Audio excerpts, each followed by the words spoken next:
राधे को दास जन्म जन्म मोहे दीजियो श्री वृंदावन वास। राधा तू बड़ भागिनी कौन तपस्या कीन तीनों लोक के नाथ है सो तेरो वाधीन सो तेरो वाधीन। जय राधा माधव कुंज बिहारी जय राधा माधव कुंज बिहारी जय राधा माधव कुंज बिहारी जय राधा माधव कुंज बिहारी जय राधा माधव कुंज बिहारी राधा माधव कुंज बिहारी गोपी जनवल्लभ गिरिवर नारी गोपी जनवल्लभ भाव से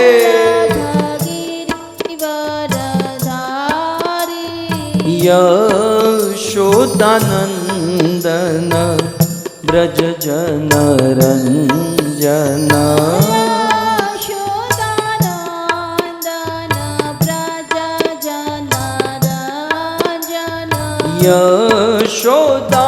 यशोदानंदन ब्रज जन रंजन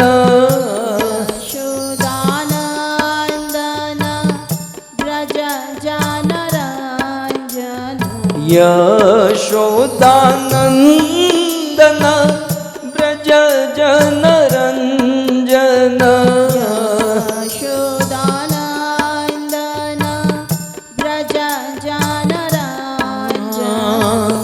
यमुना तीर वनचारी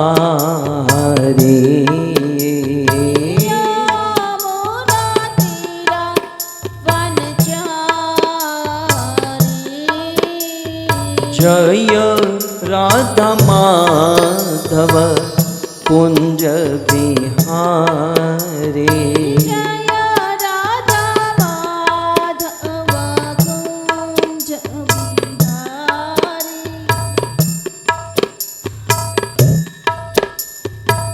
श्री वृंदा के ध्यान को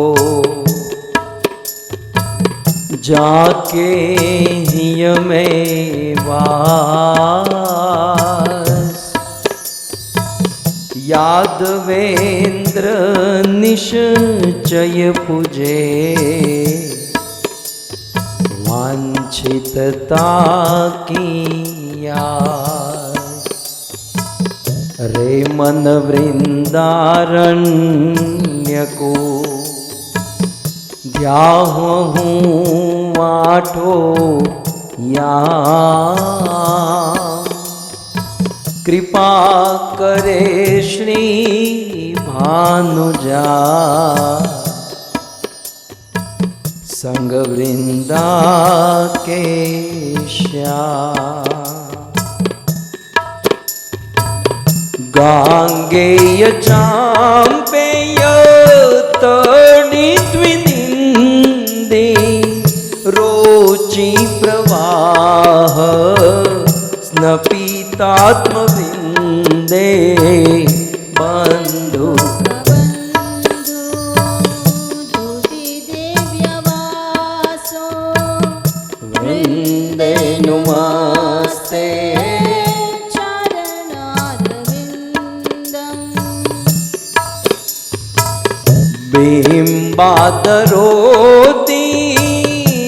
कर मंदहास्य नासाग्र मुक्ता ज्योति दीपितास्ये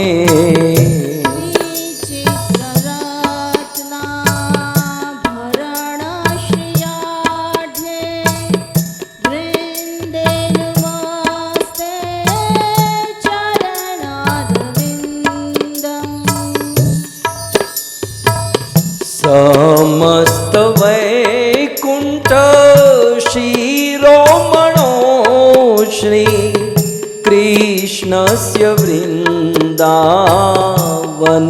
धन्यधाम्नि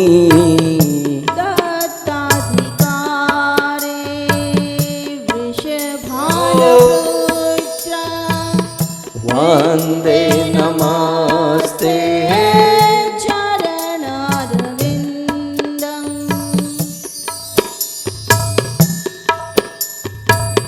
त्वदागया पल्लव पुष्पवृङ्ग मृगादिभिर्माधव केलिकुञ्जा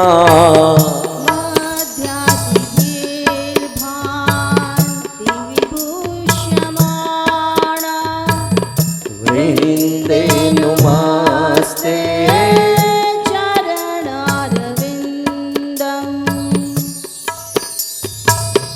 त्वदीय दुत्येन निकुञ्जायुनो रत्युत्कयो केली विलास सिद्धि केन निरुच्य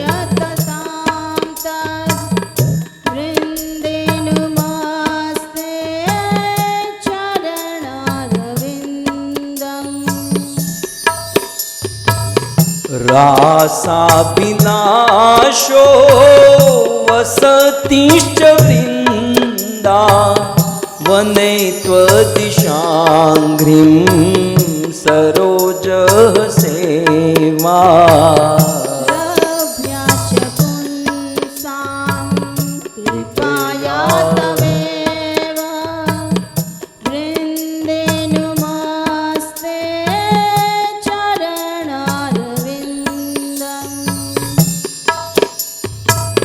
त्वं कीर्त्यसे सात्वत तन्त्रविद्भिः लीलाविदाना किल कृष्ण शक्ति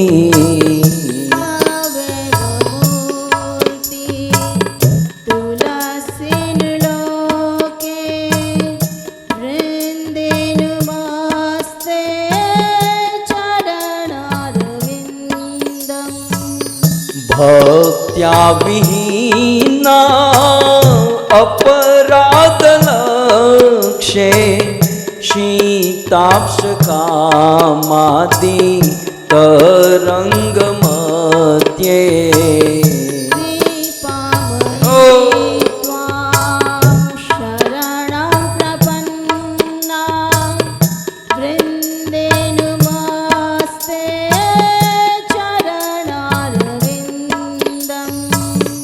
भक्त्या विहीना अपराधलक्षे शीताश्च कामादि तरङ्गमध्ये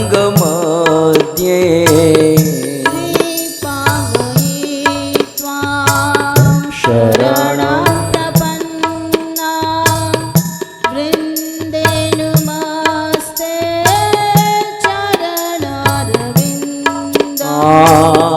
वृन्दे नमस्ते चरणारविन्दम् वृन्दे नमस्ते चरणारविन्दम्। जय हो। हरे कृष्णा हरे कृष्णा कृष्णा कृष्णा हरे हरे हरे राम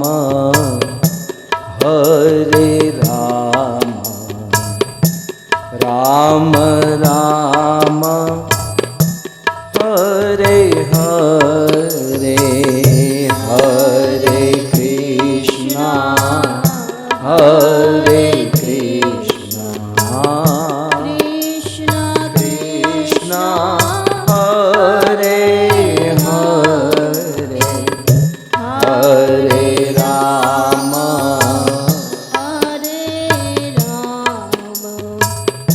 राम राम हरे हरे, हरे कृष्णा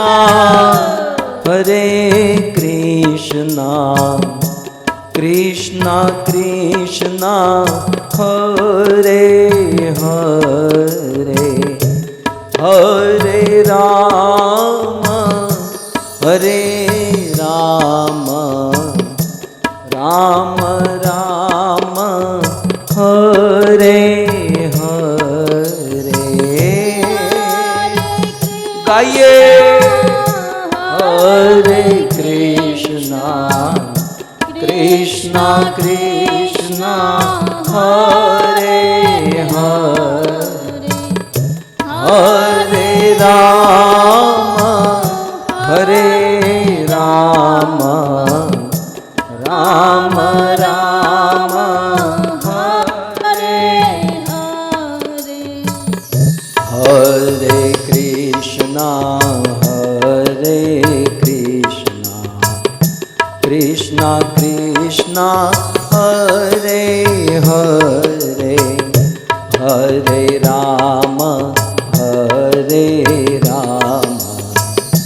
राम राम हरे हरे। गाइए हरे कृष्णा कृष्ण हरे हरे, हरे राम राम हरे हरे, हरे कृष्णा कृष्णा कृष्णा हरे हरे, हरे राम राम राम हरे हरे। कृष्णा हो कृष्णा कृष्ण हरे हरे, हरे राम राम राम हरे हरे। राधे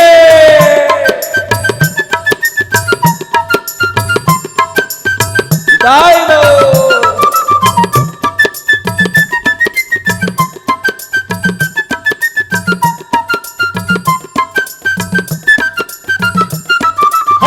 राधा गोविंद राधा गोविंद राधा गोविंद राधे, राधा गोविंद जय श्री श्री राधा गोविंद। राधा गोविंद राधे, आहा जगन्नाथ जगन्नाथ बलदेव जय सुभद्रा, जय जगन्नाथ। बलदेव जय सुभद्रा, हाँ गौर निताय जय गौर निताय, गौर निताय जय गौर निताय, गौरानिताय जय जय श्री श्री गौर निताय। गौरानिताय जय गौरानिताय, आहा प्रभुपाद प्रभुपाद प्रभुपाद श्रील प्रभुपाद, प्रभुपद प्रभुपद प्रभुपद श्रील प्रभुपद, जय जय प्रभुपाद प्रभुपाद प्रभुपाद प्रभुपाद जय जय प्रभु हो निताय गौर हरि बोल हरि बोल हरि बोल हरि बोल निताय गौर हरि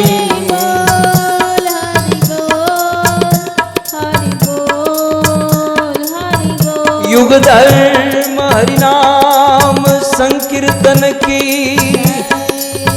श्री राधा गोविंद भगवान की श्री जगन्नाथ भगवान की श्री तुलसी मैया की श्री वृंदे देवी की जगत गुरु श्री प्रभुपाद की निताय गौर प्रेमानंदे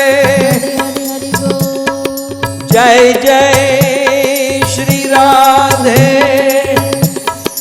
जय जय श्री राधे जय जय श्री राधे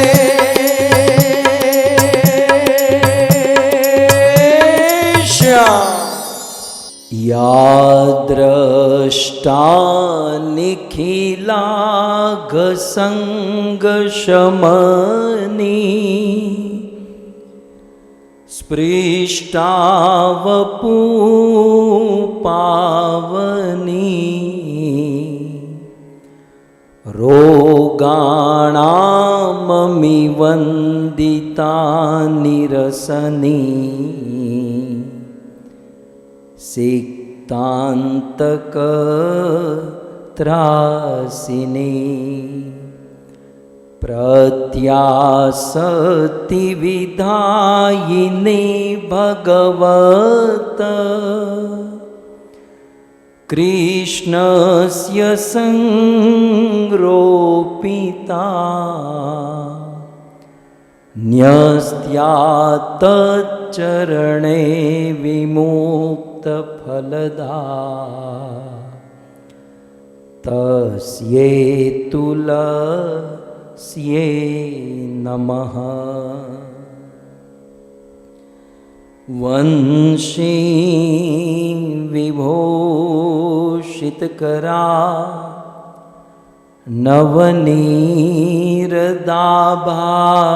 नवनीरदाभात् पीताम्बर दरुणबिम्बफल दरोष्ठात्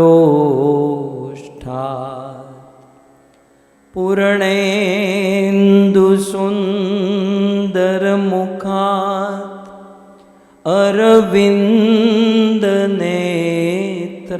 अरविन्दनेत्रात् कृष्णात् परं किमपि तत्व अहं न जाने भक्त्या विहीना अपराधलक्ष्ये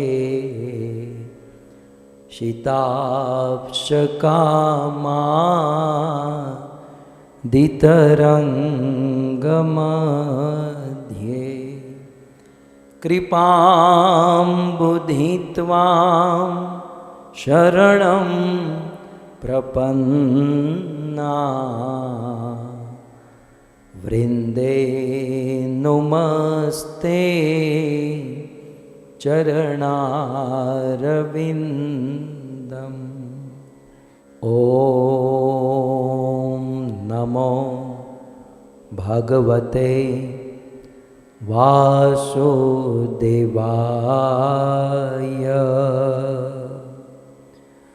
ॐ नमो भगवते वासुदेवाय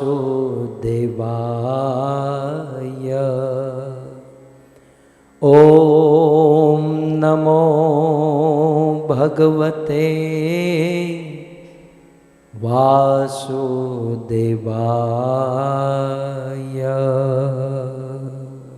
जय जय श्री राधा रमण जय जय नवल किशोर जय गोपी चित चोर प्रभु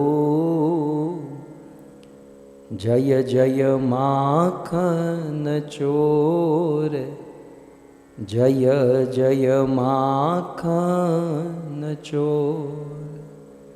श्री कृष्णचंद्र भगवान की, जगत गुरु श्रील प्रभुपाद की। उपस्थित भगवत कथा अनुरागी पधारे हुए भक्त वृंद, इस सभा को परम सुशोभित करने वाले हमारे अंतर्राष्ट्रीय कृष्ण भावनामृत संघ इस्कॉन के वरिष्ठ भक्तगण, दूर दूर से देश विदेश से फेसबुक यूट्यूब आदि के माध्यम से बड़ी भारी मात्रा में इस कथा का श्रवण करने वाले समस्त श्रोतागण एवं भगवत प्रेम प्राप्त करने हेतु अपने भावपूर्ण हृदय से एवं हाल ही जिनका निधन हुआ ऐसे सत्यम शर्मा एवं अर्चा सूरी के स्मरण में यह सुंदर भागवत कथा का आयोजन करने वाले समग्र शर्मा परिवार, श्री दिनेश प्रभु, शैला माता वृंदावन से, गुलशन प्रभु और अलका माता, और ऑस्ट्रेलिया सिडनी से हमारे सुहद श्यामानंद प्रभु, माधवी माता, केशव, निताई, वृंदा, आप सभी भक्तों का पुनः एक बार हार्दिक स्वागत एवं आप सबके चरणों में हमारा प्रणाम। राधे श्याम। एक बार देवी पार्वती शिव जी से पूछती है कि प्रभु इस संसार में पूजा करने लायक, सेवा करने लायक या आराधना करने लायक सबसे उत्तम कौन है? तब देवाधिदेव महादेव अपनी पत्नी पार्वती से कहते हैं कि देवी, आराधना नाम अपि सर्वेशाम विष्णु आराधना परम। सर्वेशाम आराधना नाम, सभी आराधनाओं में से, चाहे इस देवता की आराधना इंद्र, चंद्र, सूर्य, वरुण, अनेकों चीजें हैं, लेकिन इन सभी आराधनाओं में सबसे उत्तम आराधना है विष्णु की आराधना। तो सर्वेशाम आराधना नाम विष्णु आराधना परम, परम है, उत्तम है, श्रेष्ठ है। पार्वती ने कहा दैट्स इट, बस इसके आगे कुछ? शिव जी ने कहा आधा ही श्लोक हुआ, आधा बाकी है, सुनो। सभी आराधनाओं में से सबसे उत्तम है विष्णु की आराधना, लेकिन विष्णु की आराधना से भी उत्तम आराधना है तदिया नाम सम अर्चनम देवी, तस्मात् परतरम देवी तदिया नाम सम अर्चनम।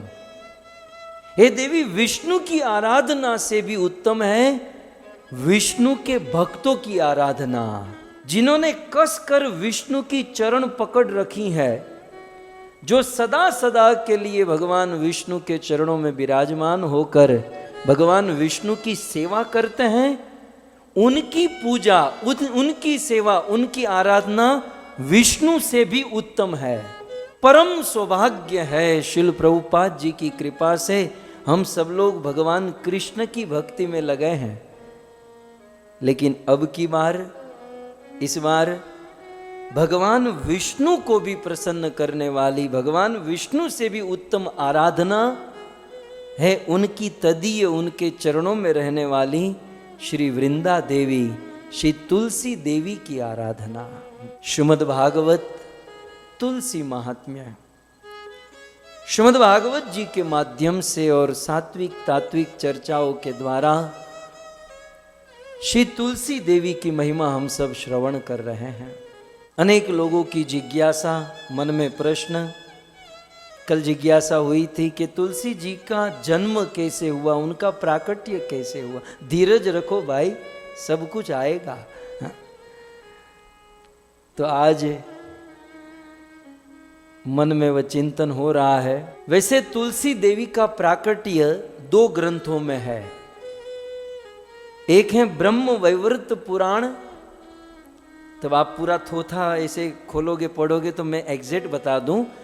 ब्रह्म वैवर्त पुराण के प्रकृति खंड में श्री तुलसी देवी के पूर्व जन्म, इस जन्म, प्राकट्य और सब सारी कथा है। और वही कथा पद्म पुराण के उत्तर खंड में है।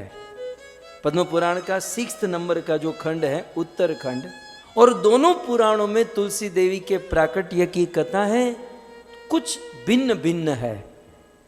कल्प भेद के कारण या फिर ब्रह्मांड भेद के कारण थोड़ी बहुत भिन्नता है, लेकिन दोनों कथा पर विश्वास और श्रद्धा रखनी चाहिए। मैं आपको दोनों सुनाऊंगा, दोनों मिल खिचड़ी करके, मग अने भात भेगा करीने खिचड़ी करीने तमने एमां घी नाखीने खवડાવીશ, कोरी खिचड़ी नहीं।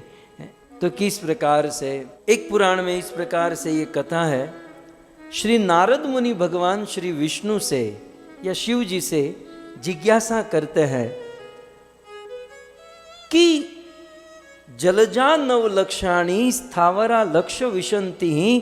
मैं ये जानता हूं कि 20 लाख प्रकार के पेड़ और पौधे हैं। ये वृक्ष, ये पेड़ पौधे 20 लाख प्रकार के हैं, और उन्हीं 20 लाख प्रकार में तुलसी जी है। लेकिन मैं देख रहा हूं कि अन्य सारे पेड़ और पौधे से तुलसी जी का जो पौधा है बहुत पूजनीय है, आराधनीय है, सेवनीय है। क्यों? आखिर जगत में तुलसी जी की इतनी महिमा क्यों? नारद जी कहते हैं बिना तुलसी के आप भोग भी ग्रहण नहीं करते। क्यों? आखिर ये सब क्या है? कृपया करके तुलसी जी के विषय में मुझे विस्तार से सुनाइए। किसी एक पुराण में भगवान विष्णु ने सुनाया, दूसरे में शिव जी ने सुनाया, हम दोनों सुनेंगे। भगवान विष्णु कहते हैं कि नारद, बहुत बहुत युग पूर्व एक राजा हुआ करते थे, जिस राजा का नाम था दक्ष सावर्णी। क्या नाम था? दक्ष सावर्णी। और वे दक्ष सावर्णी राजा भगवान विष्णु के परम भक्त हुआ करते थे। और उस दक्ष सावर्णी के पुत्र हुए धर्म सावर्णी, वो भी भगवान विष्णु के भगत हुए। अब बाप जैसे ही बेटे होंगे। धर्म सावर्णी के पुत्र हुए विष्णु सावर्णी। विष्णु सावर्णी के पुत्र हुए राज सावर्णी। और राज सावर्णी के पुत्र हुए ऋषध्वज। थोड़ी सी परंपरा, दक्ष सावर्णी, धर्म सावर्णी, विष्णु सावर्णी, राज सावर्णी, और उनके पुत्र हुए ऋषध्वज। अब ऋषध्वज में क्या हुआ? हमारे गुजराती में एक कहावत है, दीवा पाछळ अंधारू। दिया होता है ना, बहुत प्रकाशित होता है, लेकिन दिए के पीछे अंधकार होता है। यहां कुछ ऐसा ही हुआ। पुश्तानी परंपरा में ये दक्ष, धर्म, विष्णु, राज, ये सब सावर्णी विष्णु के भक्त हुआ करते थे। लेकिन राज सावर्णी के जो पुत्र हुए ऋषध्वज, विष्णु के भगत नहीं हुए, वो शिव जी के भगत हो गए। शिव जी की भक्ति करना गलत नहीं है, शिव जी की भक्ति जो करते हैं उनको हम प्रणाम करें, लेकिन ऋषध्वज राजा में एक गड़बड़ थी। वो गड़बड़ अक्सर शिव जी के भक्तों में देखी जाती है। क्या गड़बड़ थी? ऋषध्वज शिव जी के भगत थे, ये शिव जी के भगत होना गलत नहीं है, लेकिन प्रॉब्लम क्या थी? वो विष्णु से द्वेष करते थे, भगवान विष्णु को गाली देते थे, विष्णु भगवान का अपराध करते थे। और ये शिव जी के बहुत बड़े भगत थे। और विष्णु से इतना द्वेष, अन्य देवताओं से भी द्वेष करने लगे। सारे देवता परेशान, लेकिन कोई कुछ कर न पाए। क्यों? क्योंकि शिव जी का भगत है। यदि कोई एक्शन लेंगे तो पहले शिव जी ही आगे खड़े रह जाएंगे त्रिशूल लेकर, भाई मेरे बंदे को कुछ करना नहीं है। और शिव जी भी जानते थे कि ये मेरा चेला जो है ऋषध्वज, ये विष्णु से द्वेष कर रहा है, ये ठीक नहीं है। लेकिन क्या करे, पिछले 3 युग तक शिव जी ऋषध्वज राजा के घर पर रुके थे, ऑब्लिगेशन में थे, तो उनका अन्न खाए थे। अब कैसे उनको रोके हैं? तो शिव जी जानकर भी अपने शिष्य को, अपने उपासक को समझा नहीं सके, कुछ कर नहीं पाए। अब क्या करे। यहां दूसरी ओर सारे देवता परेशान। सूर्य देवता से नहीं रहा गया। आखिर सूर्य देवता का सिर से पानी चला गया और सूर्य देवता ने एक दिन राजा ऋषध्वज को श्राप दे दिया कि तू भगवान विष्णु से द्वेष करता है और उनके सारे देवी देवताओं से द्वेष करता है, मैं तुझे श्राप देता हूं, जिस धन और पद के अभिमान से तू ये द्वेष कर रहा है ना, ये सारा धन और पद तेरे हाथ से निकल जाए, तेरी सारी पुण्य और संपत्ति नष्ट भ्रष्ट हो जाए।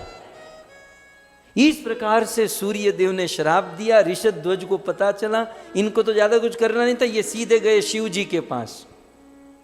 बोले भोलेनाथ, मैं आपका चेला, आपकी इतनी सेवा करता हूं और ये सूर्य मुझे श्राप दे दिया, आप पहले सूर्य को दंड दो। अब शिव जी बेचारे क्या करते हैं?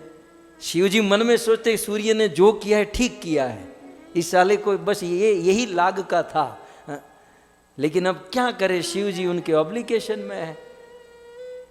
तो ऋषध्वज के कारण शिव जी ने सूर्य देव का पीछा किया। सूर्य आगे आगे, शिव जी त्रिशूल लेकर उनके पीछे पीछे। भगवान विष्णु कहते हैं जैसे वो भगवान विष्णु का सुदर्शन चक्र दुर्वासा ऋषि के पीछे दौड़ा था, वैसे ही शिव जी त्रिशूल लेकर सूर्य देवता के पीछे पीछे दौड़े।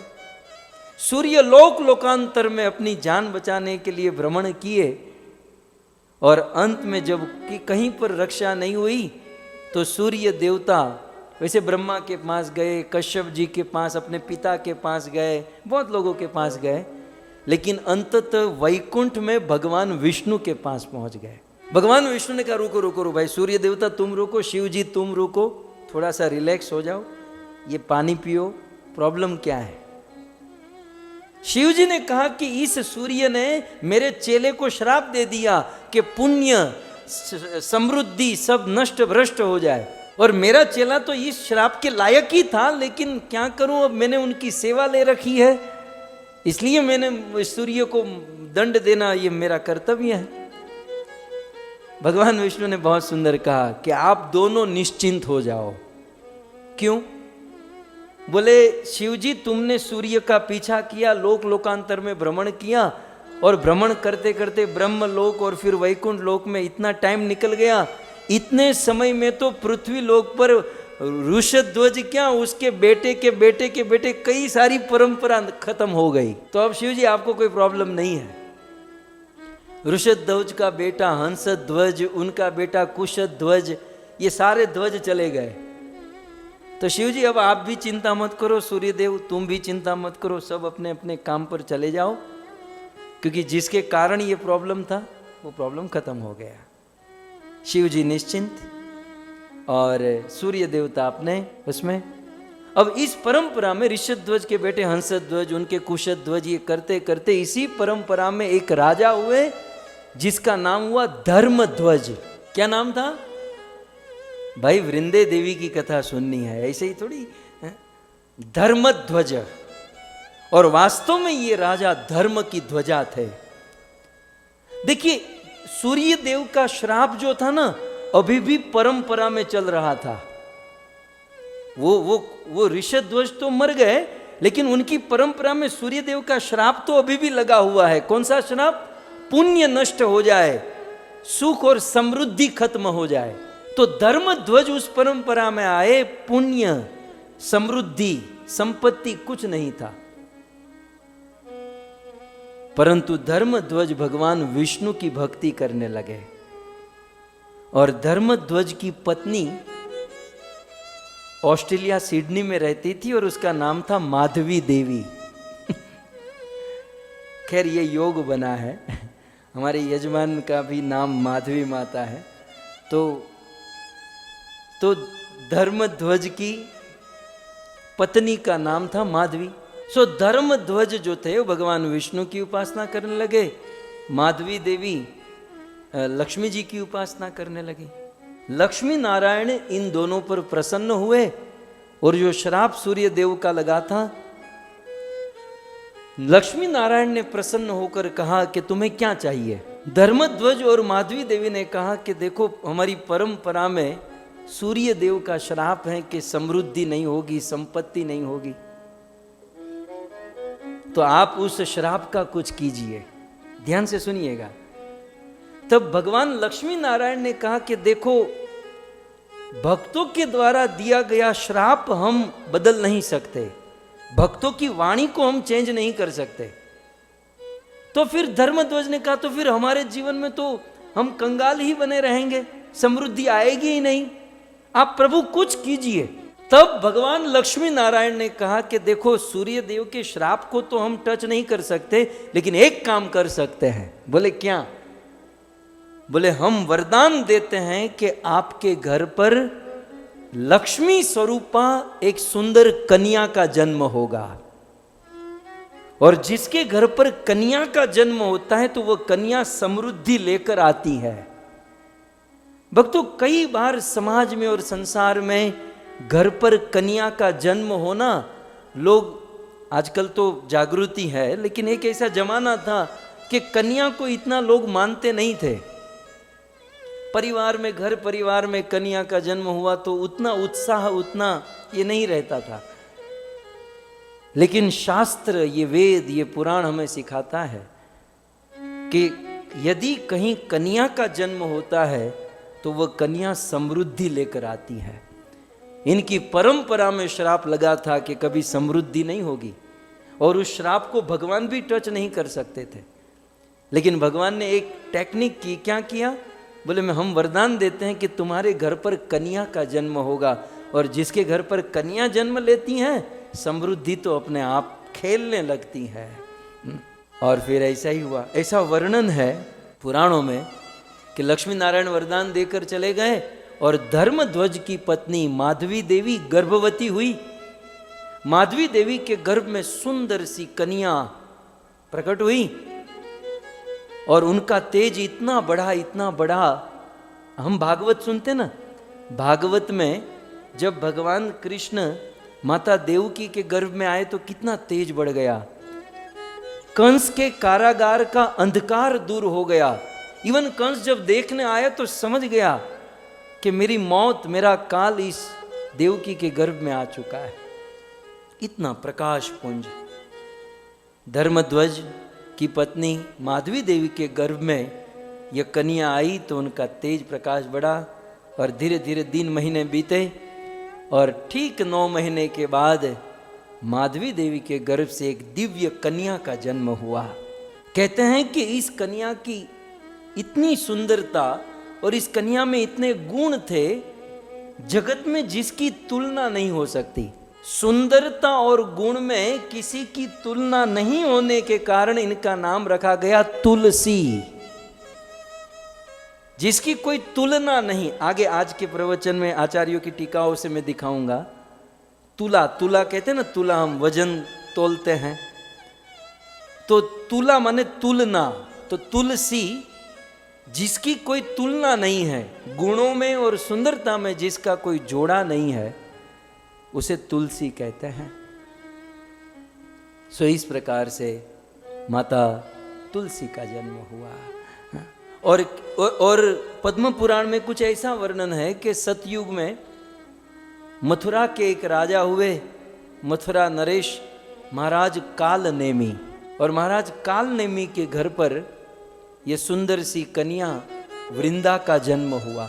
तो जन्म हुआ समझ लीजिए ना, इस परंपरा में या यहाँ पर देवी तुलसी, देवी वृंदा का जन्म हुआ। बहुत सुंदर है, गुणवान है, सुशील है। एक दिन की बात, नारद मुनि महाराज धर्मध्वज या महाराज काल नेमी के घर पर आए और इस सुंदर कन्या तुलसी वृंदा को देखा। नारद मुनि तो भविष्यवेत्ता है। नारद मुनि ने भविष्य देख लिया कि ये कन्या आगे चलकर कृष्ण की प्रेयसी, प्रिया बनेगी, ये कृष्ण की प्रिया होने वाली है। तब नारद जी ने उस कन्या को भगवान श्री कृष्ण का एक बहुत सुंदर विग्रह, मूर्ति भेंट किया और कहा कि देवी, हे बेटी, इस विग्रह की तुम सेवा करना और सेवा करते हुए षोडश नाम मंत्र का जाप करना। षोडश नाम मंत्र, जिस मंत्र में 16 नाम है, उस मंत्र का जाप करना। कौन से मंत्र में 16 नाम है? हरे कृष्णा कृष्णा कृष्णा हरे हरे, हरे राम राम राम हरे हरे। हे बेटी, ये 16 नाम वाला जो मंत्र है ना, इसका जाप करते हुए इस कृष्ण की तुम सेवा करना। देवी वृंदा बचपन से ही उस ठाकुर जी की सेवा करने लगी और सेवा करते हुए हरि नाम लेने के कारण उनका भाव, प्रभाव दिन प्रतिदिन बढ़ते गया। भक्तों, हरि नाम में बड़ी ताकत है। दिखने में बहुत सरल लगता है कि बोले ये क्या नाम, लेकिन नाम में बड़ी ताकत है। हमारे वहां कहा गया ना, नित्य सिद्ध कृष्ण प्रेम साध्य कबू नहीं। कृष्ण का के प्रति जो हमारा नित्य सिद्ध संबंध और जो प्रेम है, वो वैसे यूं ही प्राप्त नहीं होगा। कैसे प्राप्त होगा? श्रवण आदि शुद्ध चित्ते करय उदय। जब हम भगवान का नाम लेंगे और हरि नाम लेकर जब हमारा चित्त शुद्ध होगा, तो अपने आप वह नित्य सिद्ध संबंध और प्रेम प्रस्थापित हो जाएगा। ये छोटी सी वृंदा कृष्ण की सेवा और हरि नाम का जाप करने लगी। धीरे धीरे धीरे दिन, महीने, साल बढ़े और लगभग 16 साल की हो गई। अब वृंदा के चैप्टर को थोड़ा सा होल्ड कीजिए। वो नाम जप कर रही है, सेवा कर रही है। दूसरी ओर चलिए, एक बहुत अच्छी घटना घटी। फिल्म बनना चाहिए, मैं तो कहता हूँ इस पर। दूसरी ओर क्या हुआ? देवराज इंद्र बहुत सारी अप्सराओं को अपने विमान में बिठाकर एक स्थान से दूसरे स्थान पर जा रहा था। अब अप्सराएं इंद्र के साथ आनंद कर रहे थे, करना चाहिए। 2-3 अप्सरा थोड़ी सी यहाँ हमारे साथ हैं, कुछ ऐसी माताएं कि वो सेल्फी लेने में बहुत एक्सपर्ट थी। तो आकाश में उड़ते हुए बहुत अच्छे बादल आए, कुछ ऐसा लोकेशन आया, तो ऐसे सेल्फी लेने गई। ऐसे 2-3 ऐसे सेल्फी लेने गई तो विमान से गिरी। इंद्र आकाश से जा रहा था, तो विमान से 2-3 अप्सराएं नीचे गिर गई। अब गिरी तो गिरी, कोई बात नहीं, अप्सराएं तो बहुत है क्वांटिटी में। लेकिन ये कहाँ गिरी? शिव जी कैलाश में ध्यान कर रहे थे और बिल्कुल समाधि में चले गए थे। शिव जी के गोद में आकर गिरी। देखो, जब कठिनाई होती है ना, जब कर्म फूटे हुए होते हैं, तो कहीं से भी मुसीबत आ जाती है। तो ये सेल्फी तो मैं कह रहा हूँ, ये कुछ विमान में चल रहा होगा, ध्यान नहीं रहा, विमान से गिरी शिव जी के पास। शिव जी समाधि में बैठे थे, शिव जी की समाधि भंग हो गई। क्योंकि अप्सरा वो गिरेगी तो आवाज तो करेगी ना। अप्सराएं आजकल की लड़कियां कैसे कैसे आवाजें करती हैं, तो वो आवाज करने लगी। आदमी होता तो हुप करके सहन कर लेता, ऐसा मुंह बंद करके, लेकिन ये तो चिल्ला रही है। शिव जी की समाधि टूटी और शिव जी को उग्र क्रोध आ गया। क्योंकि समाधि से तुरंत शिव जी बाहर आए तो ऐसा एहसास हुआ कि वो कामदेव तो नहीं आया। क्योंकि पहले ये घटना घट चुकी थी ना, कामदेव अप्सराओं को लेकर समाधि भंग करने। शिव जी को लगा कामदेव आया होगा, तो अप्सराओं को देखकर शिव जी को उग्र क्रोध हुआ और इतना क्रोध के शिव जी तांडव करने लगे और तांडव करते हुए शिव जी का तीसरा नेत्र खुल गया। प्रलय का समय, शिव जी का तीसरा नेत्र, और अब श्राप देने की तैयारी। उसी समय इंद्र ने इमरजेंसी लैंड किया, अपनी फ्लाइट को इमरजेंसी नीचे लैंड करवाया, और इंद्र अन्य अप्सराओं को लेकर शिव जी के चरणों में गिरे, निवेदन करने लगे, महाराज हम कोई समाधि भंग करने नहीं आए थे, हम तो ऊपर से जा रहे थे, लेकिन ये 2-3 जो है ना सेल्फी लेने में इतना ध्यान नहीं रहा और गिर गई, तो आप क्षमा कीजिए महाराज। इंद्र ने चरण पकड़े, शिव जी की स्तुति करने लगे। ये तो आशुतोष हैं। शिव जी बोले चलो शरणागत हैं। शिव जी शांत हुए, लेकिन तीसरा नेत्र खुल गया और नेत्र से तेज किसी को भस्म करने के लिए आ गया था। अब उसका क्या करें? अब इनको क्षमा कर दिया, इनको किसी को मारना नहीं था, तो शिव जी के तीसरे नेत्र का तेज जो था उन्होंने समुद्र में फेंक दिया ताकि किसी को हार्मफुल ना हो। तो शिव जी के तीसरे नेत्र से उग्र क्रोध से निकला हुआ तेज समुद्र में गिरा, और वह तेज समुद्र में गिरने से एक बालक का जन्म हुआ। क्योंकि जल से बालक पैदा हुआ, इसलिए उस बालक का नाम हुआ जलंधर। जलंधर जलंधर बहुत आपने सुना होगा, लेकिन जलंधर का जन्म कैसे हुआ? साधारण आदमी नहीं था, शिव जी के तेज से जन्म लिया था, इसलिए तो देवताओं के नाक में दम करके रखा था।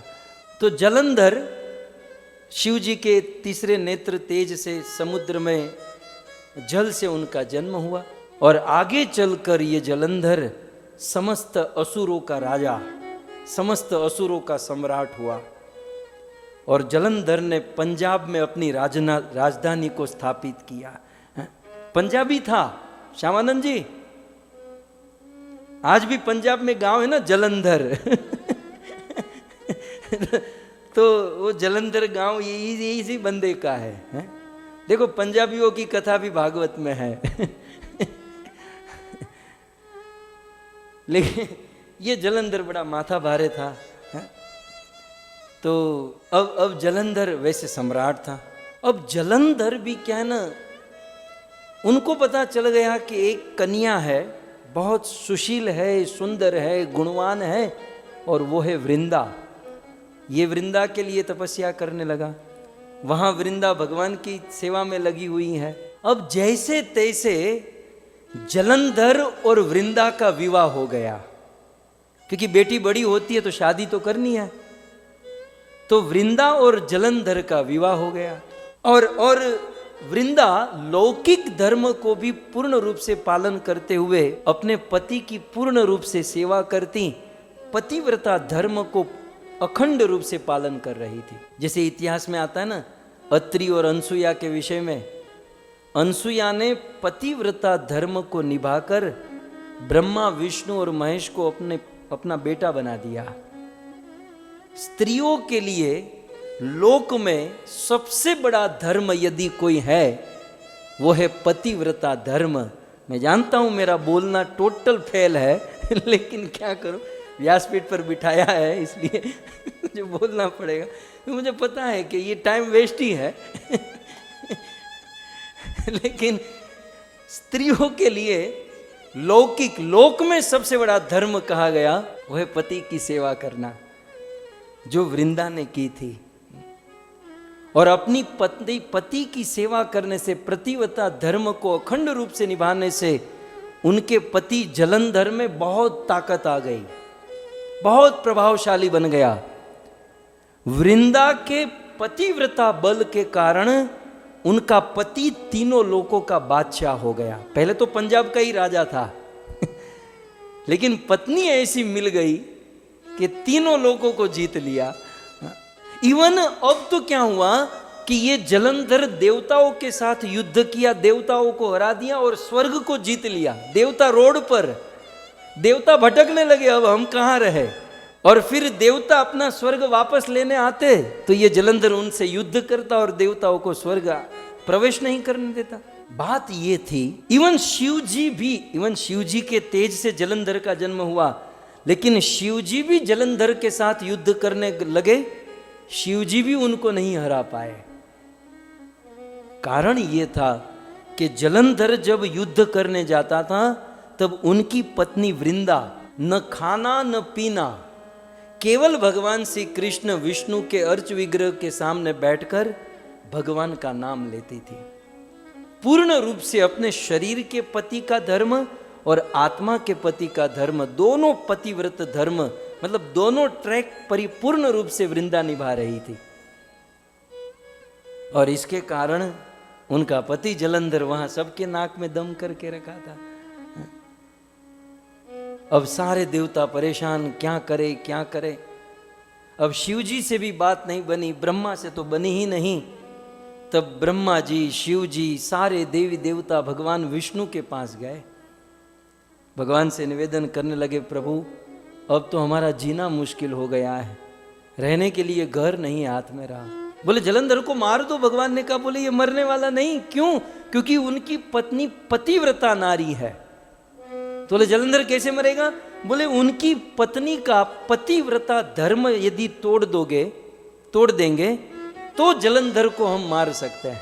तो सारे देवी देवताओं ने मिलकर भगवान विष्णु से प्रार्थना की, स्तुति की कि प्रभु हम जलंधर को युद्ध भूमि में ललकारते हैं और आप वृंदा के पास अपना रूप बदल कर चले जाओ और वृंदा का पतिव्रता धर्म तोड़ो, और जब ऐसा करोगे तो जलंधर मरेगा, नहीं तो हमारा काम नहीं होगा। भक्तों, पतिव्रता धर्म की कथा चैतन्य चरितामृत में श्रीमती राधा रानी अपनी सखियों को सुनाती है। पतिव्रता धर्म क्या होता है? राधा रानी कहती हैं कि एक बार एक पतिव्रता नारी थी और उनका पति किसी अन्य स्त्री में आसक्त था। उनका पति किसी अन्य स्त्री से रोज किसी नृत्यांगना के साथ संग करता था और इसी के पाप स्वरूप उनके पति को कुष्ठ रोग हो गया, क्षय रोग हो गया। मान लो पैरालिस का अटैक हो गया, न शरीर ठीक से काम नहीं कर रहा था। लेकिन उस अवस्था में भी उस पति को, ये देखो ये कथा इसलिए मैं सुना रहा हूं, आजकल ये इम्पॉसिबल है, लेकिन राधा रानी ये कथा सुना रही है कि पतिव्रता धर्म क्या होता है। इसका 10% भी फॉलो हो जाए तो बड़ी बात मानी जाएगी। तो उस कुष्ठ रोग हुआ, शरीर काम नहीं कर रहा था, पैरालिस था, आधा अंग बंद हो चुका था, परंतु वो रोज किसी अन्य स्त्री के साथ समागम करने का उनका ये था तीव्रता मन में। तो इसको इच्छा हुई कि मैं किसी नृत्यांगना के साथ संगति करूं।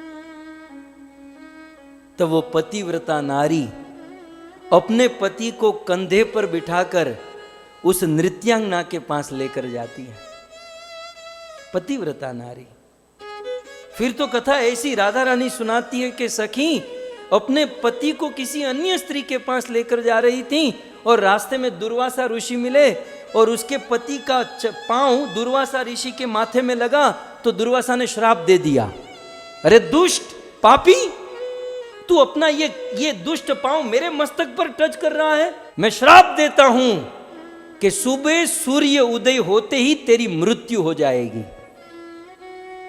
अब ये पति तो श्राप के लायक था ही क्योंकि पापी था, लेकिन पतिव्रता नारी, दुर्वासा ऋषि श्राप देकर चले गए। उस पतिव्रता नारी ने कहा कि मैंने मेरे जीवन में मैंने सच्चे मन से अपने पति की सेवा की है। स्वप्न में भी पर पुरुष को फेसबुक, व्हाट्सएप, यूट्यूब, ये सोशल मीडिया में तो मैंने कभी देखा ही नहीं है, लेकिन स्वप्न में भी मैंने पहले ही कहा ये इम्पॉसिबल है, लेकिन स्वप्न में भी मैंने पर पुरुष को न देखा हो, मैंने मेरे पति के अलावा किसी के बारे में कुछ सोचा न हो, तो सुबह सूर्य उदित होगा ही नहीं। ये मेरा वचन है, इतिहास गवाह है भक्तों। उस पतिव्रता नारी के बल से, पतिव्रता के बल से सूर्य उदय नहीं हुआ, सूर्य आकाश में ही नहीं आया, संसार में हाहाकार मच गया और अंत में ब्रह्मा विष्णु महेश को धरती पर आना पड़ा और कहा कि देवी तुम अपना ये जो वचन है उसे वापस ले लो, नहीं तो अनर्थ हो जाएगा। बोले मेरा पति मर जाएगा यदि मैंने ये वचन वापस ले लिया। तब ब्रह्मा विष्णु महेश कहते हैं हम तुम्हारे पति को नया जन्म देंगे, नया शरीर, अच्छा शरीर प्रदान करेंगे, लेकिन तुम वापस ले लो। तब उस स्त्री ने अपने वचन वापस लिए और पति को नया जन्म, नया शरीर प्राप्त हुआ। पतिव्रता धर्म में ये ताकत होती है। वृंदा का पतिव्रता धर्म था जिससे जलंधर जीत रहा था। जलंधर में इतना कोई प्रभाव नहीं था, वृंदा के कारण। भक्तों, हम हमारे घर पर कौन किसके कर्म का खा रहा है, कौन किसके कर्म से मौज मना रहा है, कोई नहीं जानता। हो सकता है आपके घर पर कोई ऐसा पात्र है, पत्नी, बच्चे, बेटी, कोई भी, आप ऐसा मत समझना कि ये कुछ काम का नहीं है। हो सकता है कि वो कुछ नहीं कर रहा है, लेकिन उसी के कर्म से पूरा परिवार चल रहा है। कर्म की गति बड़ी न्यारी है, किसी को कम मत समझिएगा। देखिए, हमारे श्यामानंद जी के घर पर ये जो निताई है, निताई के ऊपर हम कुछ ज्यादा एक्सपेक्टेशन नहीं रख सकते, लेकिन मैं तो यही कहूंगा कि ये पूरा परिवार जो है ना, निताई के भाग्य से ही भाग्यवान है। पूरा परिवार निताई के भाग्य से ही आनंद कर रहा है। क्योंकि कौन जानता है, कर्म की गति बड़ी न्यारी है, भगवान कहां से कहां लाकर रखते हैं। सो यहां पर वृंदा के बल से जलंधर जीतते जा रहा था, जीतते जा रहा था। सारे देवताओं ने भगवान विष्णु से प्रार्थना की। भगवान विष्णु ने जलंधर का रूप धारण किया और वृंदा के घर पर गए, और यहां जलंधर वृंदा को कहकर निकला कि मैं युद्ध करने जा रहा हूं। तो वृंदा भगवान के मंदिर में बैठ गई। जलंधर देवताओं के साथ युद्ध कर रहा है, और यहां भगवान विष्णु जलंधर का रूप लेकर वृंदा के घर पर गए। वृंदा खड़ी हो गई। पतिदेव, आप तो युद्ध करने गए थे। बोले, नहीं नहीं देवी, युद्ध करने गया तो था, लेकिन युद्ध कैंसिल हो गया, मैं वापस आ गया। इस प्रकार से भगवान विष्णु जलंधर का रूप लेकर वृंदा के साथ, वृंदा की वो जो सेवा भक्ति जो थी वो बंद हो गई, और वहां पर देवताओं के साथ युद्ध प्रारंभ, घमासान शुरू हो गया। और शिव जी ने अपने हाथों में त्रिशूल उठाया और जलंधर का मस्तक काट दिया। यहाँ वृंदा की पूजा टूटी, वो यहाँ जलंधर का मस्तक कटा।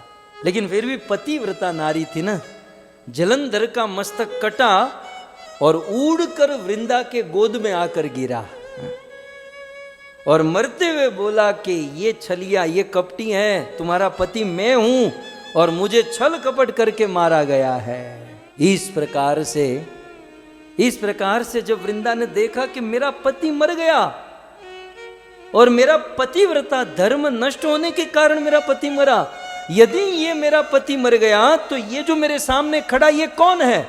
वृंदा कहने लगी, मुझे बताओ आप कौन हो? मेरे पति का रूप लेकर आप आए, आप कौन हो? मुझे बताओ, मुझे बताओ। जब इस प्रकार से बार बार वृंदा ने पूछा, भगवान विष्णु ने कुछ नहीं कहा। अब ध्यान से सुनिएगा, मुख्य पॉइंट आ रहे हैं। वृंदा भगवान विष्णु को 2 श्राप देती है कि आपका हृदय पत्थर के समान है, और मैं बारंबार पूछ रही हूं कि आप कौन हो, कौन हो, कौन हो? आप जवाब नहीं देते, पत्थर की तरह खड़े हो। मैं श्राप देती हूं कि तुम पत्थर हो जाओ। प्रथम श्राप। जब इस प्रकार से वृंदा ने कहा कि पत्थर हो जाओ, फिर भी भगवान विष्णु हंस रहे थे।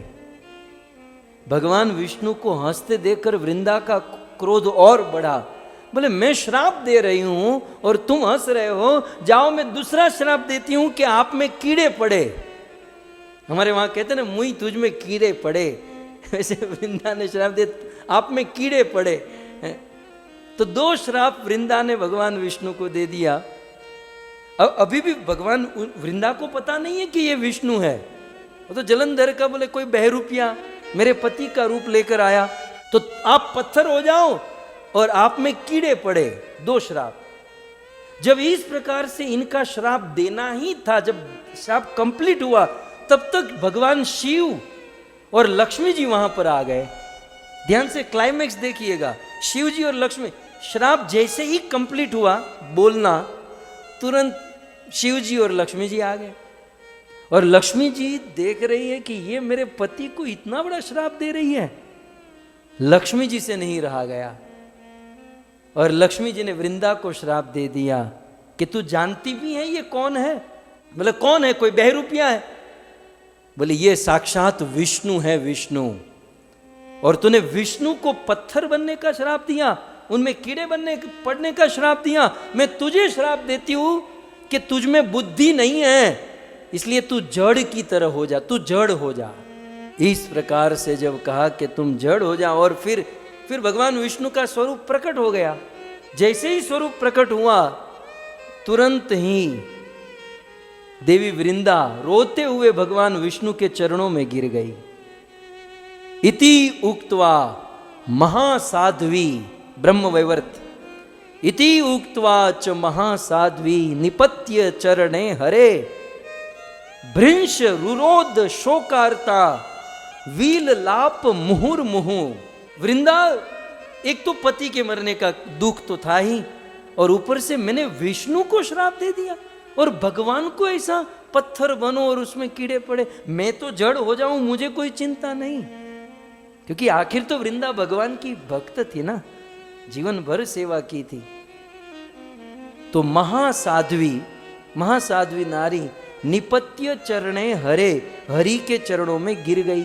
और भ्रुंशम रुरोद शोकार, शोक से आर्त दुखी होकर, मतलब विलाप करते हुए, माने राग में गाते हुए बोलते हुए, मुहुर मुहुर बारंबार अफसोस करने लगी। आगे कहते हैं, व्यास मुनि लिखते हैं, तस्याश्च करुणाम दृष्ट्वा करुणामय सागरः नारायणाम स्ताम बोधयी उवाच कमलापति। वृंदा के इस दुखमयी स्थिति को देखकर करुणा सागर के हृदय में करुणा उमड़ पड़ी, और करुणामयी भगवान विष्णु करुणा से देवी वृंदा को बहुत सुंदर बात कहने लगे। क्या कहते हैं देवी वृंदा से? तपस्त्वा कृतम साध्वी मदर्थे भारते चिरम। हे साध्वी, तुम शोक मत करो, तुम चिंता मत करो, ये जो कुछ भी हुआ है मेरे योग से हुआ है, ये जो कुछ भी हुआ है मेरी इच्छा से हुआ है। सुनो ध्यान से, श्लोक में भगवान विष्णु कहते हैं कि त्वया, तुम्हारे द्वारा, तप किया गया, मद अर्थे भारते, इस भारत भूमि में, चिरम, बहुत काल से, बहुत समय से तुमने तप किया था। किसके लिए? मेरे लिए। देवी, तुमने मेरे लिए तप किया था, लेकिन प्रॉब्लम क्या थी कि त्वद अर्थे, तुम्हारे लिए, शंख चूडश्च चकार सुचिरम तप, तुम्हारे लिए जलंधर ने तप किया था। तुमने मेरे लिए तप किया था, लेकिन तुम्हारे लिए जलंधर ने तप किया था, और जलंधर ने तुम्हारे लिए तप किया था, इसलिए जलंधर का विवाह तुमसे हुआ। वो योग्य पात्र नहीं था, लेकिन क्या करे, तपस्या के फलस्वरूप शादी होनी पड़ी। तो जलंधर का तो चैप्टर क्लोज हो गया, लेकिन देवी तुमने मेरे लिए तप किया है ना, इसलिए आगे कहते हैं, कृत्वा त्वाम कामिनीम कामी वीजहार च ततः फलात् अधुना दातुम उचितम तव एव तपसः फलम। हे साध्वी, जो कुछ भी हुआ है मेरी इच्छा से हुआ है, और मैं तुम्हें तुम्हारी तपस्या का फल प्रदान करूंगा। कहते हैं, इदम शरीरम त्यक्त्वा, देवी आज और इसी समय तुम्हारा यह शरीर छूट जाएगा। इदम शरीरम त्यक्त्वा च दिव्य देहम विधाय च, क्योंकि ये जड़ शरीर है देवी तुम्हारा, लेकिन तुमने जो मेरी सेवा, मेरी भक्ति की है, इस भक्ति के फल स्वरूप तुम्हें अब दिव्य देह प्राप्त होगा, पंच महाभूत का शरीर नहीं। हाँ, आप श्लोक में देख सकते हैं, दिव्य देह विधाय च। तो मानो वृंदे कहे कि दिव्य देह प्राप्त करके फिर मैं क्या करूंगी? बोले रासे में रमया सार्धम, तुम मेरे साथ रास लीला करोगी। और तम रमा सदृश भव, और तुम रमा, तुम लक्ष्मी की तरह हो जाओगी। देवी तुम्हारा स्थान लक्ष्मी, क्या लक्ष्मी से भी ऊपर हो जाएगा। और तुम निरंतर मेरे साथ रहोगी, निरंतर मेरी रास लीला में भाग लोगी। सुनो, मैं तुम्हें वरदान देता हूं। भगवान ने 6 वरदान दिए, 6 गिन लीजिए। सबसे पहले एक श्लोक में मैं आपको बताऊं, भगवान कहते हैं त्रिलोकेषु च पुष्पाणाम पत्राम देव पूजने। सबसे पहले, क्योंकि लक्ष्मी ने कहा है कि तुम जड़ हो जाओ, तुम पेड़ वृक्ष बन जाओ, पौधा बन जाओ, तो लक्ष्मी की बात को तो हम टाल नहीं सकते। लेकिन तुम पौधा बनोगी, वृक्ष बनोगी, लेकिन त्रिलोकेषु च पुष्पाणाम पत्राणाम देव पूजने, ऐसा वृक्ष बनोगी कि तीनों लोकों में सब तुम्हारी पूजा करेंगे। इवन देवी देवता सब, त्रिलोकेषु च पुष्पाणाम पत्राम देव पूजने, बड़े बड़े देवता भी तुम्हारी पूजा करेंगे। प्रधान रूपा तुलसी भविष्यति वरानने। हे सुंदरी, तुम सभी सेवकों में या सभी पेड़ पौधे वृक्ष में प्रधान होगी, मतलब तुम सबसे आगे रहोगी। इस प्रकार से भगवान ने ये प्रथम वरदान दिया। भगवान ने दूसरा वरदान दिया कि तुम सदैव मेरे चरणों में शाश्वत स्थान प्राप्त करोगी। तीसरा वरदान दिया कि हे देवी तुलसी, आपके बिना मैं किसी को भी स्वीकार नहीं करूंगा। मेरे पास कितना भी बड़ा आदमी कोई भी क्यों ना आ जाए, लेकिन तुलसी के साथ न हो, तुलसी उनके साथ न हो, मैं उनके सामने भी नहीं देखूंगा। ये मेरा वरदान है, क्योंकि तुमने मेरी सेवा की है, मुझसे प्रेम किया है। और उसी लिए जब हम भगवान के लिए भोग बनाते हैं तो उसमें तुलसी पत्र रखते हैं। ये भगवान का वरदान है। और इवन भोग ही नहीं, भगवान हमें भी तब तक स्वीकार नहीं करेंगे जब तक हमारे गले में तुलसी की कंठी नहीं होगी, तुलसी तिलक नहीं होगा। तो ये तीसरा वरदान। चौथा वरदान, देवी तुमने मेरी उपासना की है, तुम चाहती थी मेरे साथ तुम्हारा विवाह हो, तो आने वाले युग में मेरा तुमसे विवाह होगा। लक्ष्मी जी ने तुमको कहा है ना कि तुम जड़ बनोगी तो तुम तुलसी के वृक्ष के रूप में बनोगी, और तुमने मुझे श्राप दिया है कि मैं पत्थर बनूं तो मैं गंडकी नदी में शालिग्राम शिला के रूप में जन्म लूंगा। और तुमने ये भी कहा है कि मुझ में कीड़े पड़े तो शालिग्राम शिला में कीड़े होते हैं, उस कीड़े के द्वारा ही तो शालिग्राम शिला के शेप बनते हैं ना, नरसिंह शिला, ये शिला, वो शिला, तो उसमें कीड़े होते हैं। और ऐसे कीड़े जो पत्थर को काट सकते हैं। सो मैं शालिग्राम के रूप में जन्म लूंगा, तुम तुलसी के रूप में, और मैं तुमसे विवाह करूंगा। चौथा वरदान। भगवान श्री कृष्ण पांचवा वरदान देते हैं कि ब्रज में तुम्हारा सबसे उत्तम स्थान होगा। मेरी और राधा की लीला में, ब्रज लीला में हमारी लीला का सारा आयोजन देवी तुलसी तुम करोगी।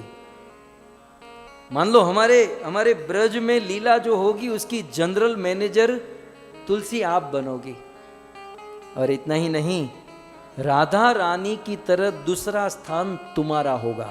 भक्तों, ये रोज हम जो राधा माधव में गाते हैं ना, उसमें वृंदाष्टकम गाते हैं, तो उसमें ये लाइन आती है, दत्ताधिकारे वृषभानुपुत्र्या वृंदे नमस्ते चरणारविंदम। क्या कहते हैं विश्वनाथ ठाकुर? दत्ताधिकारे वृषभानुपुत्र्या। वृषभानुपुत्री ने वृंदा देवी को दत्त अधिकार, अपना अधिकार प्रदान कर दिया है।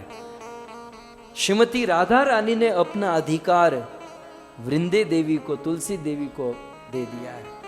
इसलिए भगवान श्री कृष्ण ने यह वरदान देते हुए कहा कि राधा रानी की तरह तुम्हारा दूसरा जन्म होगा।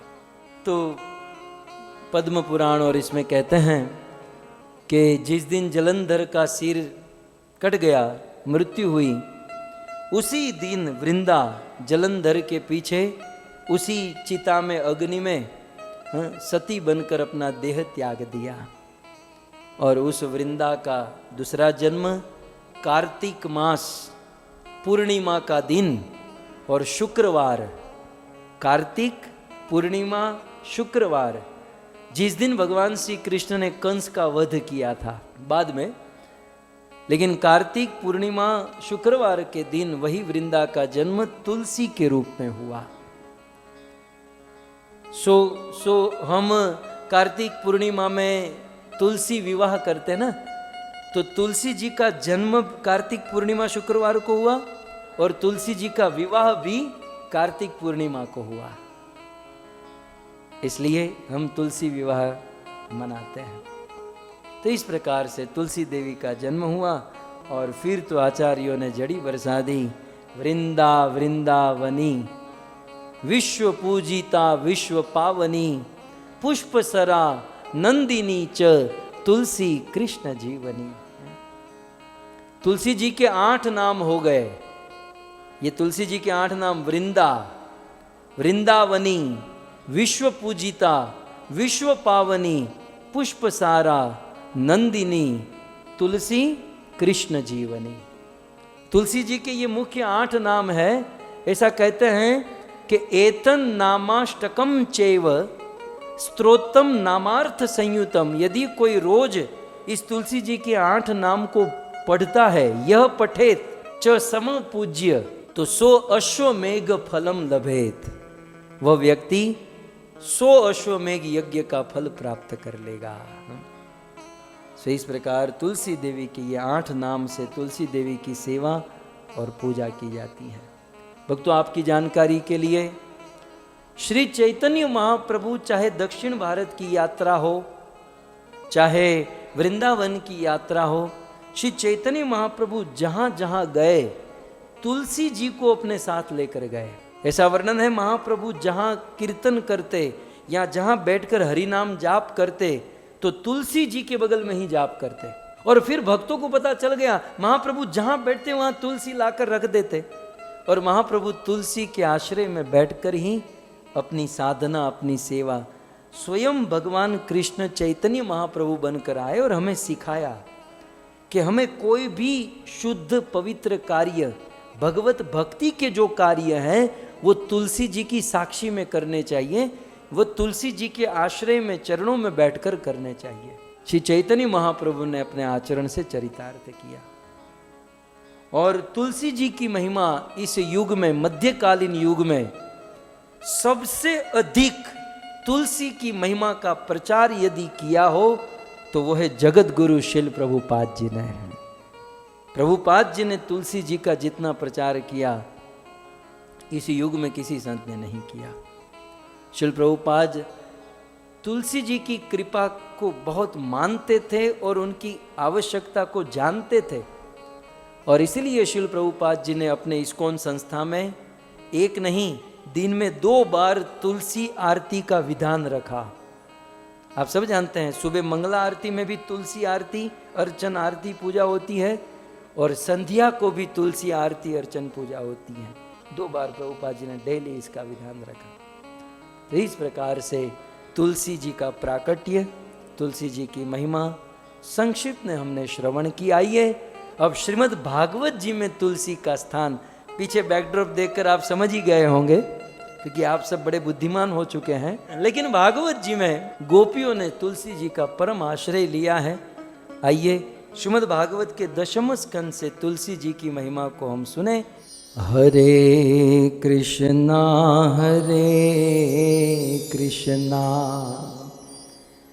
कृष्णा कृष्णा हरे हरे,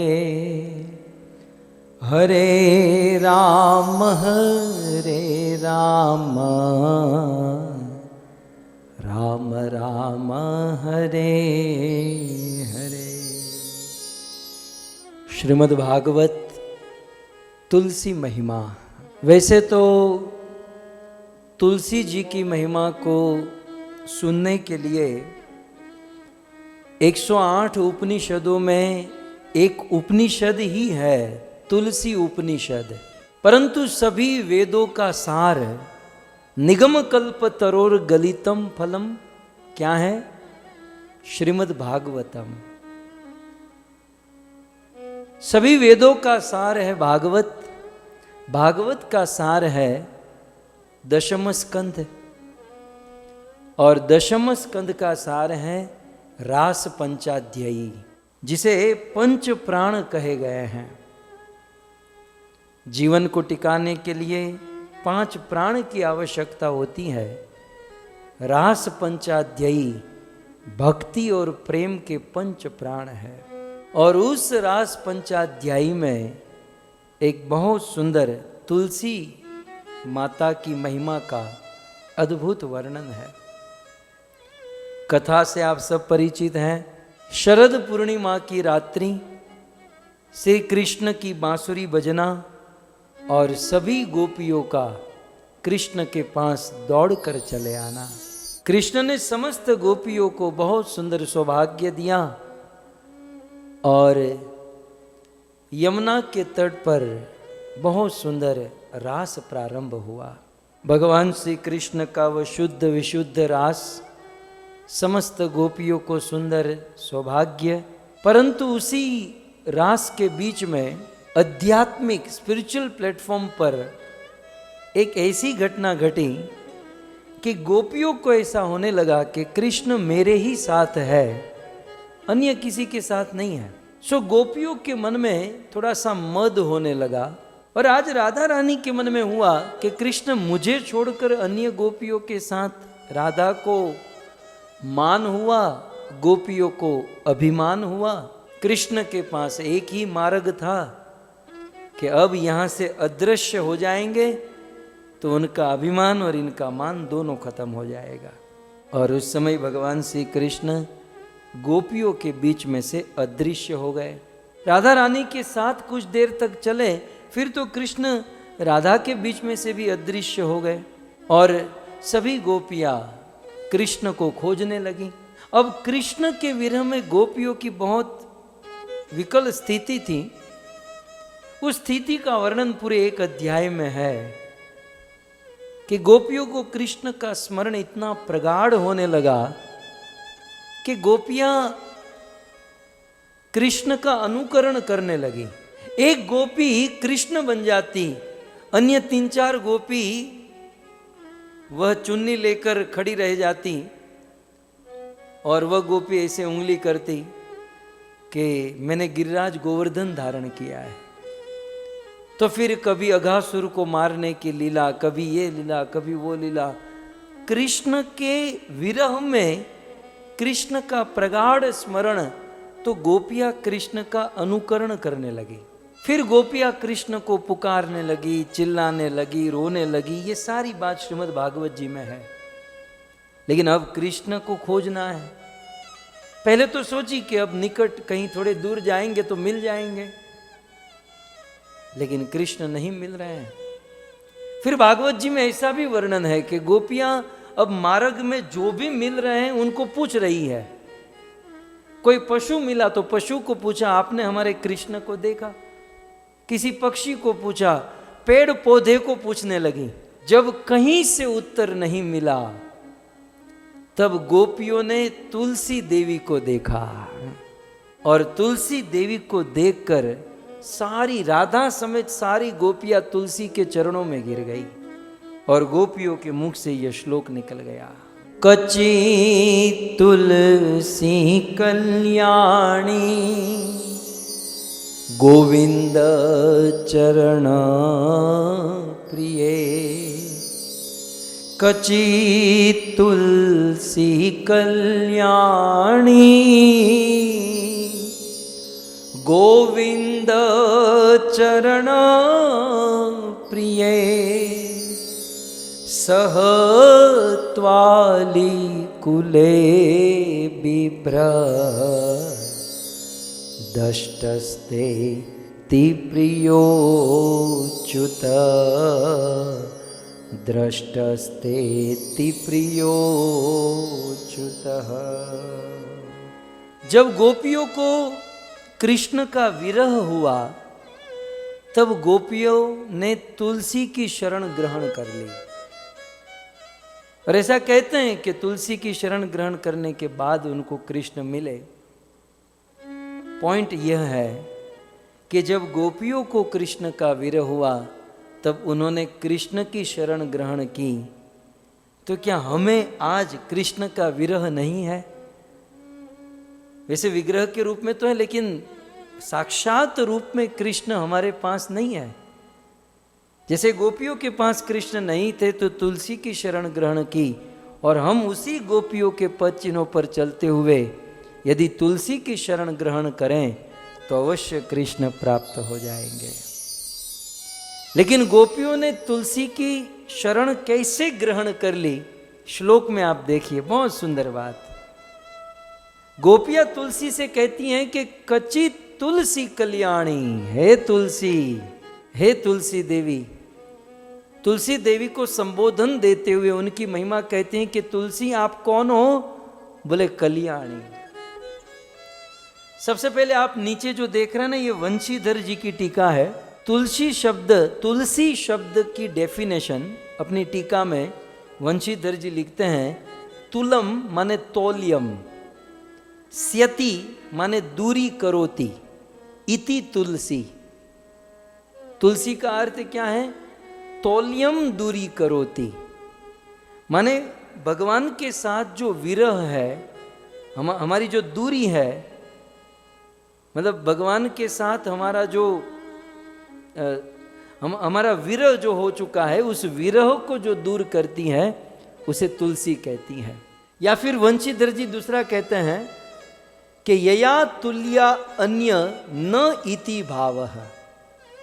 अब देखो, ऊपर मूल श्लोक है और उसके एक एक शब्दों को आचार्यों ने समझाया है कि तुलसी क्यों कहते हैं इनको। यया इनका तुल्या माने इनकी तुलना, अन्य न इति, जिनकी कोई तुलना न, अन्य कोई तुलना न कर सके, इसलिए इनको तुलसी कहते हैं। तो इस प्रकार से हे तुलसी आप कैसी हो? तो कहते हैं कल्याणी। अनेक आचार्यों ने अब कल्याणी शब्द पर देखिए, तुलसी जी की महिमा भागवत जी में, श्रीमद् भागवत के 10वें स्कंद रास पंचाध्यायी में। तो कचित तुलसी कल्याणी, कल्याणी शब्द का अर्थ आचार्यगण कहते हैं हे कल्याणी इति, कल्याणी माने क्या? वयम कल्याण, वयम अकल्याण, संधि विच्छेद करेंगे ना तो वयम अकल्याण, माने गोपियां तुलसी जी को कहती हैं कि हम लोग अकल्याणी हैं, हमारा अकल्याण हुआ है। तो मानो तुलसी कहे कि तुम्हारा अकल्याण क्या हुआ? तो बोले कृष्ण विच्छेदात, हमारा कृष्ण से विच्छेद हो चुका है, हमारा कृष्ण से विरह हो चुका है, यही है हमारा अकल्याण। भक्तों, संसार में, जीवन में हम लोग कहते हैं ना हमारा अमंगल हो गया, बुरा हो गया। तो श्रीमद् भागवत जी में देखिए सबसे बड़ा बुरा क्या है, सबसे बड़ा अमंगल, सबसे बड़ा अकल्याण क्या है? कृष्ण विच्छेदात। एक पल के लिए भी कृष्ण का विस्मरण हो जाना, एक पल के लिए भी कृष्ण से दूर हो जाना, यह है हमारा वास्तविक अमंगल, यह है वास्तविक अकल्याण। यदि हम इस बात को जानते हैं और मानते हैं कि कृष्ण का विरह होना, कृष्ण से दूर होना, यह हमारा वास्तविक अकल्याण है, तो फिर कृष्ण को मिलाने वाली कौन है? तो बहुत सुंदर आचार्य ने टीका में लिखा कि वयम अकल्याण कृष्ण विच्छेदात, हमारा कृष्ण से विच्छेद होकर अकल्याणी हो चुकी है। लेकिन त्वम एव कुशलिनी, लेकिन हे तुलसी देवी तुम कुशल हो, एक्सपर्ट हो कृष्ण से मिलाने में, कृष्ण को हमसे जुड़ाने में। तुलसी तुम कुशल माने एक्सपर्ट हो, तुम्हारे अंदर वो गुण है, इसलिए तुम कल्याणी हो। मानो तुलसी जी पूछे ऐसा क्यों, मतलब इसका कारण क्या है कि मैं कृष्ण को क्यों मिला सकती हूं। तो इस श्लोक में आगे कहते हैं गोविंद चरण प्रिय, क्योंकि तुम गोविंद के चरणों की प्रिया हो, इसलिए तुम हमें कृष्ण से मिला सकती हो। तो इस प्रकार से कल्याणी शब्द पर वंशीधर जी ने लिखा। जीव गोस्वामी ने बहुत सुंदर आगे लिखा कल्याणी। हम कल्याणी शब्द पर अटके हैं। क्वचित तुलसी कल्याणी, तुलसी जी को कल्याणी कहते हैं। आजकल तो कुछ लोगों का नाम भी रख देते हैं कल्याण, कल्याणी, लेकिन वास्तव में नाम जैसे गुण नहीं है। तुलसी जी को कल्याणी कहा गया, वास्तव में कल्याण करने वाली। अच्छा, तो यहाँ जीव गोस्वामी ने कोई और व्याख्या। जीव गोस्वामी कहते हैं कल्याणी माने जगत अमंगल, जगत मंगलकारिणी। तुलसी जी कैसी हैं? कल्याणी। कल्याणी का एक अर्थ क्या कहा जीव गोस्वामी ने? जगत मंगलकारिणी। पूरे जगत का मंगल करने वाली जो होती हैं उसे कल्याणी कहती हैं।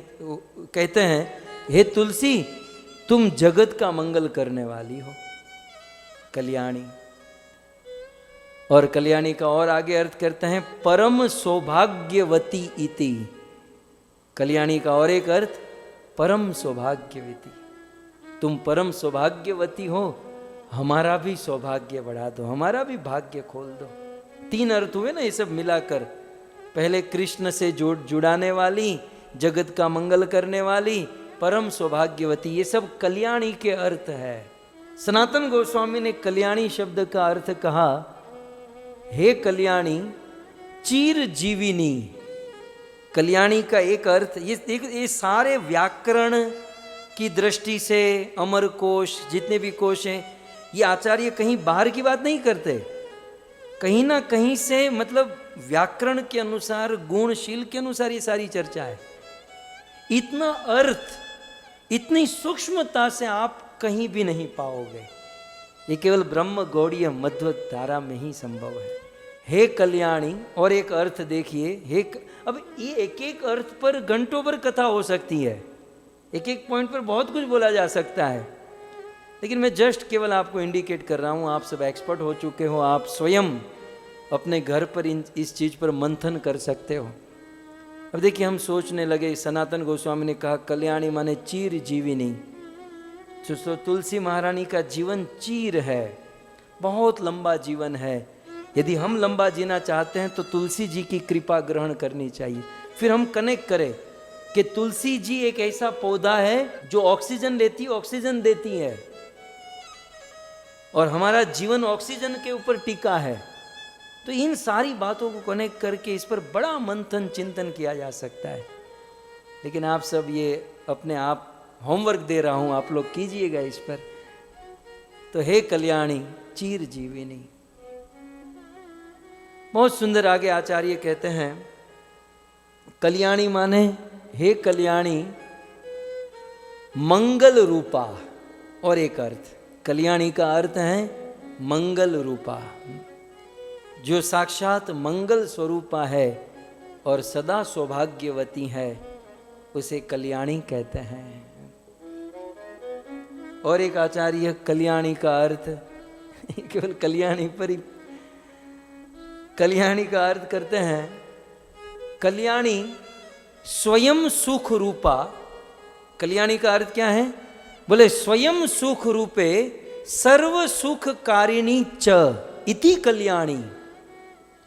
जो खुद स्वयं सुख स्वरूप है और जो सबको सुखी कर सकती है, उसे कल्याणी कहते हैं। हमारा क्या ना, हम स्वयं दुख स्वरूपा है, और जितने सुबह से लेकर शाम को हमें मिलते हैं बेचारा सुखी भी होगा, हमको मिलकर दुख स्वरूपा होकर जाएगा। लेकिन धन्य है तुलसी महारानी जो स्वयं सुख रूपे और सबको सुख प्रदान करने वाली। बहुत सुंदर विश्वनाथ चक्रवर्ती ठाकुर लिखते हैं यस्तु कल्याणी। अब कल्याणी माने भगवत प्राप्ति साधन पुण्य पुंज अनुष्ठवती। कल्याणी का अर्थ यहां पर आचार्य ने कहा कि भगवत प्राप्ति, भगवान की प्राप्ति करने के लिए साधना करनी होगी, और साधना पुण्य पुंज बिनु मिले ही न संता। पुण्य पुंज के बिना मिलेगी नहीं। तो वह पुण्य पुंज प्रदान करने वाली है देवी तुलसी महारानी, जिससे हमें सुकृति पुण्य पुंज मिलता है, जिससे भगवान के साधन में हम प्रबल हो सकते हैं। और एक आचार्य ने कहा कल्याणी, क्वचित तुलसी कल्याणी। तुलसी जी को कल्याणी क्यों कहते हैं? क्योंकि कल्याणम श्रेयम प्राप्ति साधनम त्वम असि।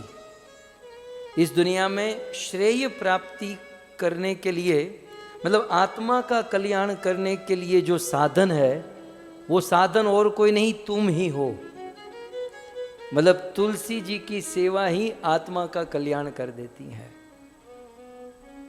तो हे तुलसी कल्याणी गोविंद चरण। अब मूल श्लोक में देखिए कि हे कल्याण करने वाली तुलसी, ये गोपियां कहती हैं कृष्ण के विरह में, कृष्ण को खोजते हुए, गोविंद चरण प्रिय। तुलसी तुम कौन हो?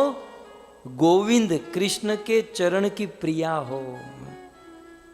और क्योंकि तुम कृष्ण के चरण की प्रिया हो, मतलब हमें मन में प्रश्न होगा ना कि भाई तुलसी कृष्ण के चरणों की प्रिया, तो वो प्रिया, हमको क्या लेना देना, उससे हमको क्या लाभ? तब आचार्य ने बहुत सुंदर लिखा, वंशीधर जी लिखते हैं कि गोविंद चरण प्रिय इति, क्योंकि तुलसी देवी भगवान कृष्ण के चरणों की प्रिया है, इसलिए दर्शन स्पर्शन आदि एव सर्व कल्याणकारी त्वम असि। क्योंकि तुलसी जी गोविंद चरण प्रिया, कृष्ण के चरण की प्रिया है, इसलिए उनका दर्शन करेंगे, तुलसी जी को स्पर्श करेंगे तो हमारा सर्व रूप से कल्याण होगा, हमारा सर्व तो भावेन मंगल होगा। तो इसलिए यहाँ पर क्वचित तुलसी कल्याणी गोविंद चरण प्रिय। हे तुलसी सहत्व अली कुले बिभ्रद, तुम भगवान श्री कृष्ण के चरणों में सदैव लगी रहती हो, और दृष्टति अति प्रियोच्युत, और कृष्ण भी तुम्हें बड़े प्रेम से धारण करते हैं, कृष्ण भी तुम्हें बड़े प्रेम से देखते हैं, तुम कभी कृष्ण से अलग नहीं होती। इसलिए हे तुलसी आप ही बताइए कि हमें कृष्ण कहाँ मिलेंगे, हमें कृष्ण कैसे मिलेंगे।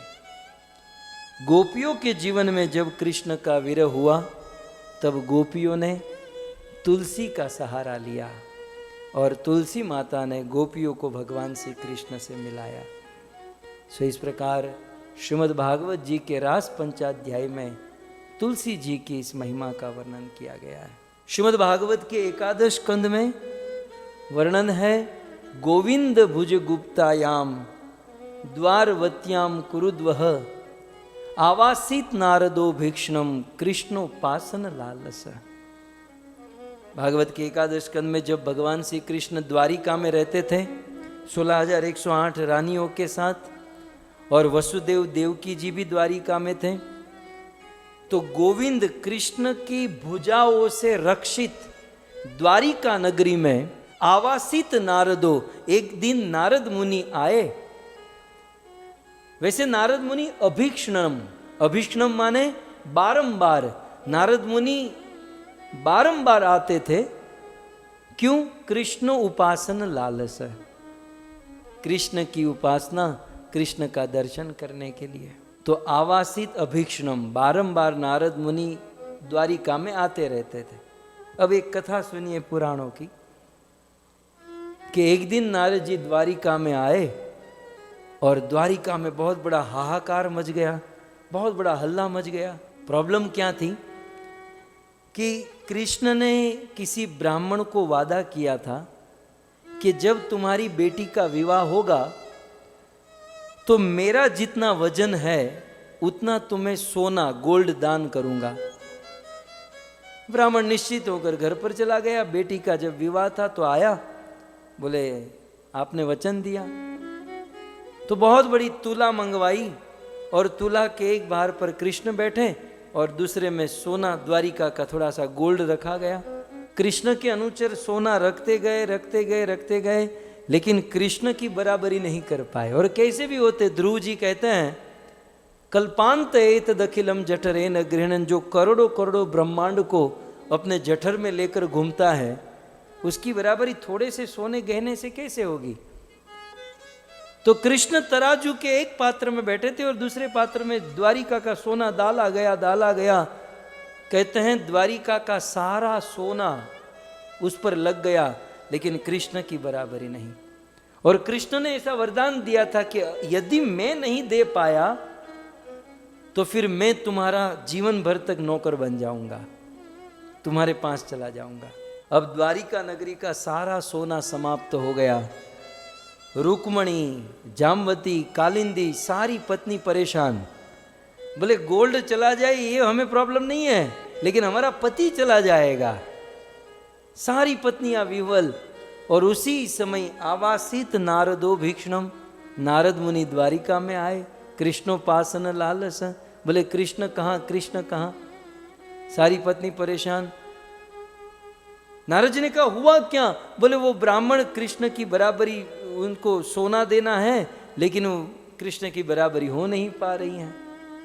नारद जी आप सबका काम करते हो, हमारा काम कर दीजिए। नारद जी ने कहा चिंता मत करो, आपके वहाँ तुलसी है। बोले भरपूर तुलसी है, तो मुझे दिखाओ कहाँ पर है। नारद जी प्रणाम करते हैं और तुलसी मृत जन्मासी सदात्वम केशव प्रिया केशवार्थ केश चिन्ह भी तुम मृदा भव शोभने करते। नारद जी बड़े भाव से एक तुलसी पत्र लेते हैं। नारद जी उस स्थान पर आते हैं, तराजू से बोले ये जितना भी गोल्ड है, सोना है, सबको नीचे उतारो। और सारा सोना नीचे उतार कर एक तुलसी पत्र रखते हैं। तुलसी पत्र का भार इतना लगा कि ठाकुर जी हल्के हो गए हैं। सिद्धांत स्थापित हो गया कि भगवान से भी भारी है श्री तुलसी महारानी। भगवान को यदि तोला जाए तो तुलसी पत्र का वजन या तुलसी पत्र की महिमा बढ़ जाएगी। सो ये हैं तुलसी देवी की महिमा।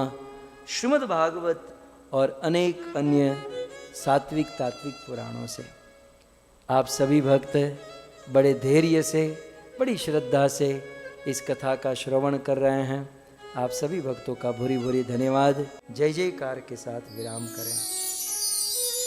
ग्रंथराज श्रीमद् भागवतम महापुराण की, श्री कृष्णचंद्र भगवान की, जगत गुरु श्रील प्रभुपाद की, निताय गौर प्रेमानंदे।